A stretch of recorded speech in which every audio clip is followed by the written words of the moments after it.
रूस यूक्रेन जंग फरवरी 2022 से चल रही है। दोनों तरफ के मिला लें तो 10 लाख से ज्यादा लोग अब तक मारे जा चुके हैं। रूस के कब्जे में डोनबास का काफी सारा इलाका आ चुका है। बावजूद इसके न तो रूस के हमलों का कोई अंत नजर आ रहा है और न ही इस युद्ध का। लेकिन इसी बीच एक खबर आई जिसने इस जंग के बीच ऊहापोह की स्थिति पैदा कर दी है। क्या है पूरा मामला, आपको बताएंगे विस्तार से इस खबर में। नमस्कार, मैं हूं सिद्धार्थ और आप देख रहे हैं वन इंडिया। यूक्रेन के राष्ट्रपति वोलोदिमीर ज़ेलेंस्की ने एक बड़ा बयान दिया है जिसने अंतर्राष्ट्रीय राजनीति में एक हलचल पैदा कर दी। फरवरी 2022 में रूस के आक्रमण के बाद से यूक्रेन में लागू मार्शल लॉ के चलते 2024 के राष्ट्रपति चुनाव स्थगित कर दिए गए थे। यूक्रेन में आखिरी चुनाव 2019 में हुए थे और तब ज़ेलेंस्की राष्ट्रपति बने थे, जिनका कार्यकाल 2024 के अंत तक तय माना जा रहा था। लेकिन जंग के कारण वे इस पूरे संकट काल में देश का नेतृत्व संभाल रहे हैं। अब ज़ेलेंस्की ने संकेत दिया है कि वे राष्ट्रपति पद छोड़ने के लिए तैयार हैं, लेकिन उन्होंने इसमें एक शर्त जैसी लगा दी है। शर्त यह है कि जब रूस यूक्रेन युद्ध में सीज फायर हो जाएगा तब वे कुर्सी छोड़ देंगे।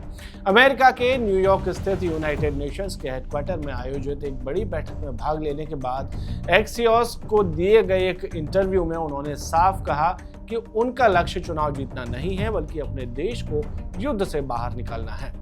ज़ेलेंस्की इस समय अमेरिका में है और अमेरिकी राष्ट्रपति डोनाल्ड ट्रंप से उनकी अहम मुलाकात हो रही है।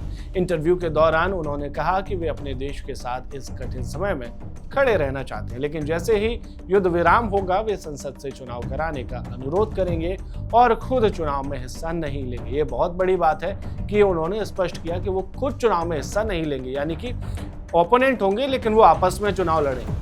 हालांकि अभी इस बात की कोई पुष्टि नहीं की जा सकती कि अगर चुनाव होते हैं तो किसका पलड़ा भारी होगा और कौन यूक्रेन का अगला राष्ट्रपति बनेगा। गौरतलब है कि फरवरी 2022 में रूस के हमले के बाद से यूक्रेन में 3 साल से अधिक समय से संघर्ष जारी है, लेकिन कोई भी पक्ष उस स्थिति में नहीं पहुंच सका जो अपनी जीत का दावा कर सके।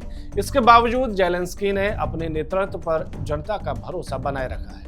रॉयटर्स की एक रिपोर्ट के मुताबिक Kyiv international institute of sociology के हालिया सर्वे में लगभग 59% यूक्रेनियों ने ज़ेलेंस्की पर भरोसा जताया है, जबकि 34% ने अविश्वास व्यक्त किया है। बाकी के लोग अभी तक फैसला नहीं ले सके।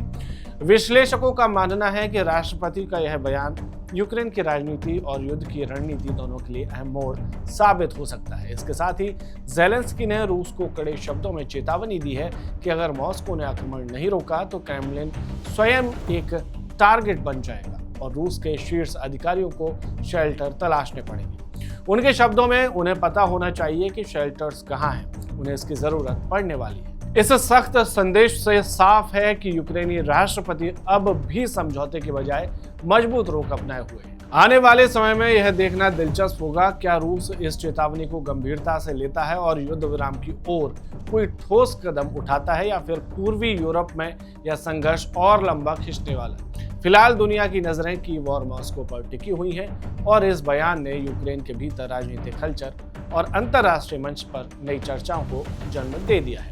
आपके हिसाब से ज़ेलेंस्की को इस पद पर बने रहने देना चाहिए या तत्काल इस्तीफा लेकर चुनाव कराने चाहिए? हमें अपनी राय कमेंट में जरूर बताएं।